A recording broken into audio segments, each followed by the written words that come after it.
Hello everybody.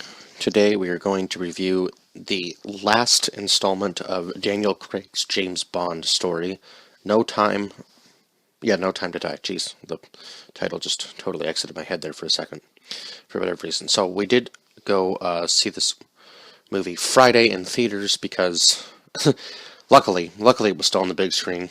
I think it'll probably be there for a little bit longer, but anyhow, it was a fitting ending to Daniel Craig's James Bond, I guess, story arc line.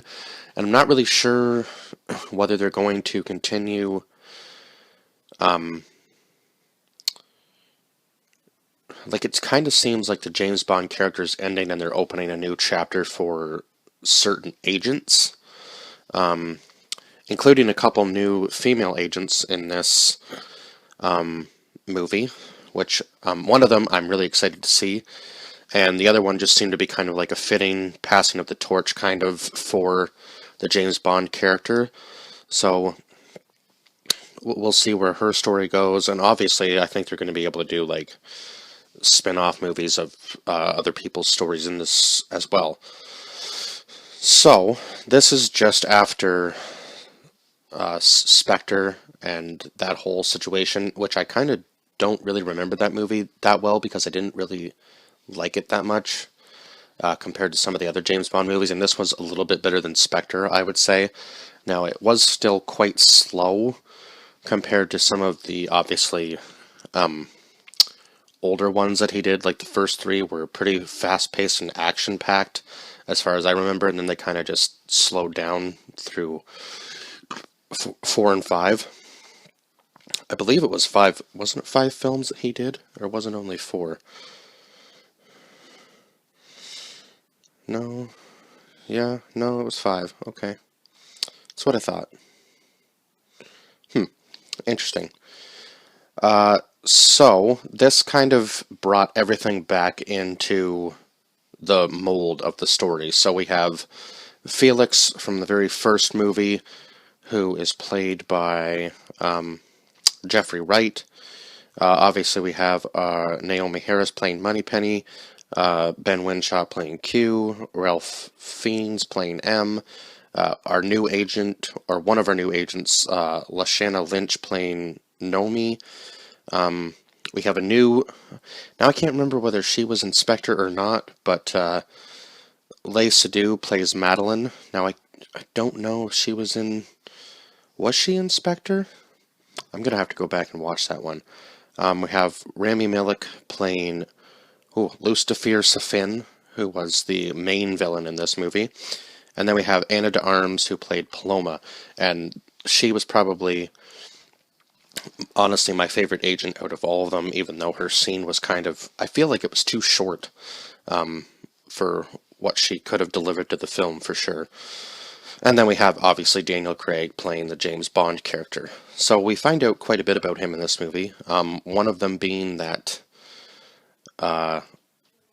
Spectre seems to be kind of back into the picture, and somehow from jail, Christopher Waltz's character, Blofeld, is somehow still able to get to him, even though he's like in maximum security himself, and he has an agent working with Felix, played by Billy Magnuson, played Logan Ash, was the agent. Yeah, that ended up double crossing them. And what was the doctor's name? Oh, I guess it was David Denkik that played Valdo Obrovich. So Obrovich was this doctor that created this virus that was originally supposed to be created for Spectre, but it ends up being, even Blofeld ends up being double-crossed by Safin in the end, because Safin, I guess, offered more money or maybe a better facility for the doctor to do his work in, as opposed to what obviously Blofeld could offer him from jail, right? So Blofeld thinks that he's going to be able to kill James Bond, but the doctor switches the DNA of the nanites to make it kill the Spectre agents, which would take some serious work. Like, you'd have to be insanely smart. So now we know that he's not working for Spectre. He's actually working for this other guy, LaFin, right? Or Sefin, sorry, laughing. So at the very beginning of the movie, we have this mother and daughter who are waiting for, well, the husband and father to come back. And it ends up being just this one guy in a mask that kills his mother, and we don't know who this guy is, but he seems that he saves the girl. Now, I would say this movie had a PG rating in the theater, at least where I am, but this probably could have been 14A, just for some of the content that was in this. I don't really understand why they give the Bond movies such a low rating on that scale, but I think it could have been hiked up for sure. So he does go back to visit the, what was her name? The woman from the first movie. I'm trying to think, because she's not actually in this. So let's go back in time, because there's so much.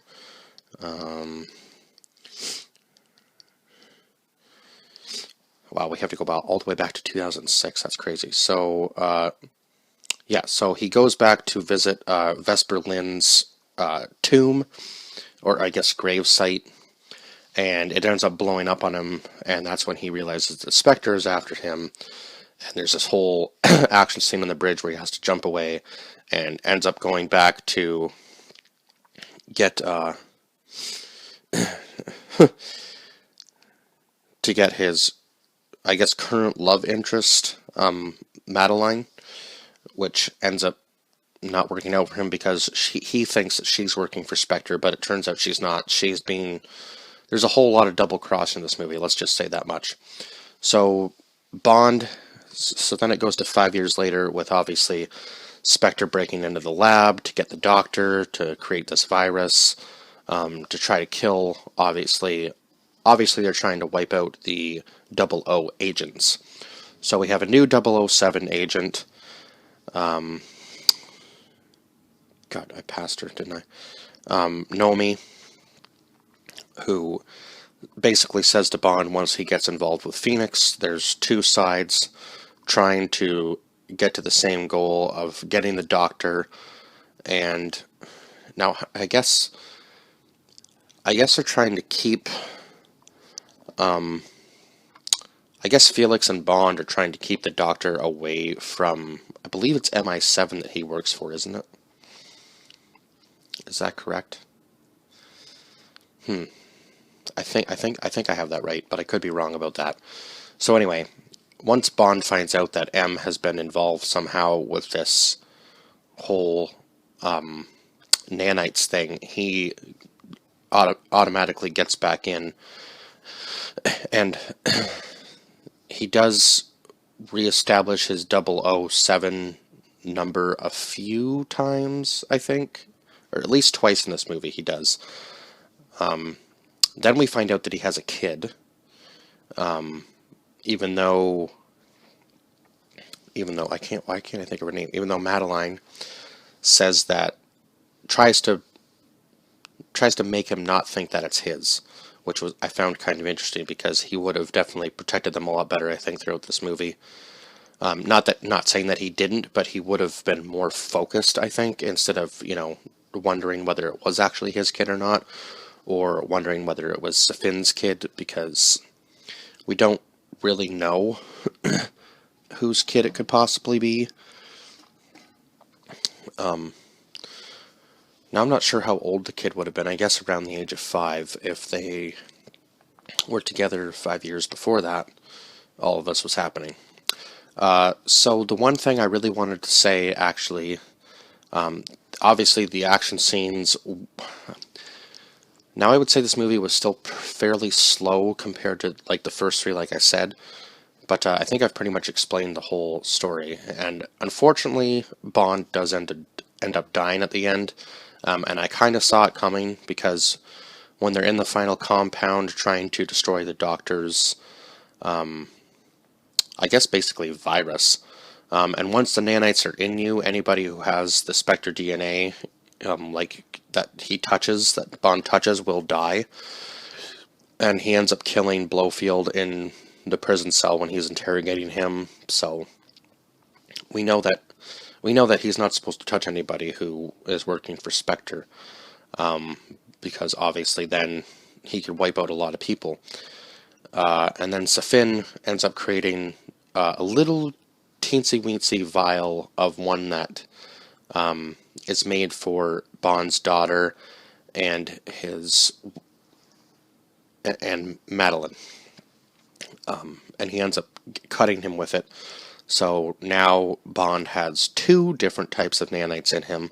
So I'm not really sure what that would do to his own body, let alone obviously now if he touches his wife and child, or Madeline and his child, it's not going to be good for them or any Spectre agent, obviously. So Safin basically wins, and I knew something was going to happen when Bond opened the blast doors for the missiles to be shot in, and then all of a sudden when he stopped in the hallway, I was like, this kind of makes me think that he's not going to make it out of there. Now, I wasn't sure how they were going to do it, but I think they did it in the proper way. He does end up killing Safin, obviously, in their fight, but he ends up sacrificing himself too, because he knows that if he doesn't open the blast doors, the missiles won't be able to get in to destroy all of the Doctor's work that he's done. So he knows he has to just stay behind and destroy it. So he ends up talking to Madeline at the end of the movie, and she finally does tell him that it is his child, and he said he already knew, which I think he did even many scenes before it, but it kind of sucks for him because he didn't get to spend very much time with his child. But at the same time, she's not really going to probably remember too much about him because he wasn't really involved in her life for the first 5 years of it. So she's only going to remember him for the, I don't know, few days that they actually ended up spending together. Anyway, what was I saying there? So he ends up being blown up with the Doctor's work. So no nanites can ever get out. And that is how his story is going to end. So I'm kind of interested to see whether they're just going to continue on with the female agents or whether they're going to bring in another new male agent. But obviously, they can't call the new agent Bond because it just wouldn't make any sense. It just wouldn't make any sense, right? Even if they do bring in a new male agent, it is kind of interesting as to where they're going to go. And I kind of have a feeling that his daughter might become one of the newer agents as well, because now that she's been introduced, and possibly even maybe Madeline will become an agent. I'm not sure, or whether they're just going to kind of lay low and not really be part of the story after this. It's kind of interesting to see where they're going to take that storyline as well. So this movie, I feel like I'm beating a dead horse saying this, but this movie was a little bit slower. It was a long one, 2 hours and 43 minutes, I believe, was the full runtime on it, so quite a long movie, but I think it needed to be that long to end the story properly, for sure. Now, the action scenes were intense, and obviously they spent a lot of time putting these ones together, I would say, for sure, and I feel like they did that because they were so few and far between in this movie. It felt like, to me, it kind of felt like the story was being pulled in 2 directions. Like they wanted it to be an action film on one end, and they wanted it to be a love story on the other end. And it kind of conflicted a little bit for me, I think, because it was kind of James Bond calmed down, not really wanting to be where he was, and he just wanted to get his family out of there and kind of live his own life. Like he didn't really want to be doing what he was doing, but he was kind of put into the situation due to the people and his surroundings and what he'd been doing so long. He kind of got forced back into it. So it was kind of a conflicting thing there between the action scenes, like the action part of the movie and the love story. kind of felt like it was pulling Bond in two different directions instead of kind of directing him in one way like the other films did. Like, he didn't really, I don't know, didn't really feel like he was the license to kill agent he used to be like in the older films. Now, I'm not saying the action scenes were bad in this movie because they were absolutely amazing, but it just felt kind of like, yeah, they were trying to tell two different stories in one movie in this one. And I know it needed to be that long to end the story, but I don't know. Maybe this movie could have been done even in two parts. I feel like maybe that would have been better. Like, kind of have one where it's like maybe a 2 hour movie, and then like maybe another one that's like an hour and a half telling like the love story background. I don't know. That could have been an interesting way to take it, I feel. Maybe not. Maybe I'm just throwing out my ideas of how I felt the movie kind of conflicted a little bit. And the bringing in of the new agents worked out perfectly. There wasn't any flaws in that I could really see. And Anna de Armas, I really want to see her where she goes in this series of movies, because she is a really good actress. And why can't I think of the other girl's actual name? And Lashana Lynch. I don't think I've ever seen her in anything else, so I can't really.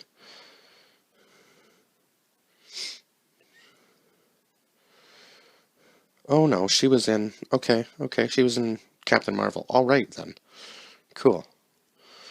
Okay, so yeah, I do like her as well. She seems like a very. She's definitely is going to fit well into the James Bond series for sure. But I am really excited to see where Anna de Armas goes. And there was a few people that I felt like probably should have been killed off, along with Bond, in order to kind of continue on the story as to where I think it should possibly go. But I'm not the director of the movie. I felt like M probably could have been done. And maybe he will be after this. I don't know. But I kind of felt like M's death might have been a little necessary. Obviously, Blofield's Safin's death was necessary. I just feel like maybe Q could be taking over for M at this point. That's just my thoughts, but I don't know. Who knows? Maybe that's where they'll go in the next set of films. If we're going to get any more 007 films. I'm sure we will, because they introduced so many new agents. It just wouldn't make sense for them to cut it off now. So I gave this movie a 6 out of 10, just because I felt like it was a little conflicting. The whole pulling him in two different directions thing just kind of felt different compared to some of the other films. But other than that, the film was pretty good. It just kind of dropped off a little bit for me there. Just because of that, it kind of felt like they were telling two different stories, like I said. So 6 out of 10 for this movie. Now I will be going back and doing all the other Daniel Craig James Bond films, and then I'll just go back and do the whole James Bond collection, because why not? There's been so many different James Bonds, and everybody has their opinion on who is their favorite. Now I would say that so far, for me, Daniel Craig was probably my favorite James Bond, and I guess we'll see where they take this from here, like who will be my next favorite 00 agent, whatever. I guess they can still do the 007 thing, right? Because that's still a number for the license to kill, so I suppose they can continue on with that. So who will be my next favorite 007 agent? I suppose, whoever they put in that spot. Be interesting to see. Anyway, as always, like, share, subscribe, and comment down below your thoughts on this film. If you've seen it, I would say definitely go watch it on the big screen if you have a chance to. And I will see you guys in the next one. Bye-bye for now.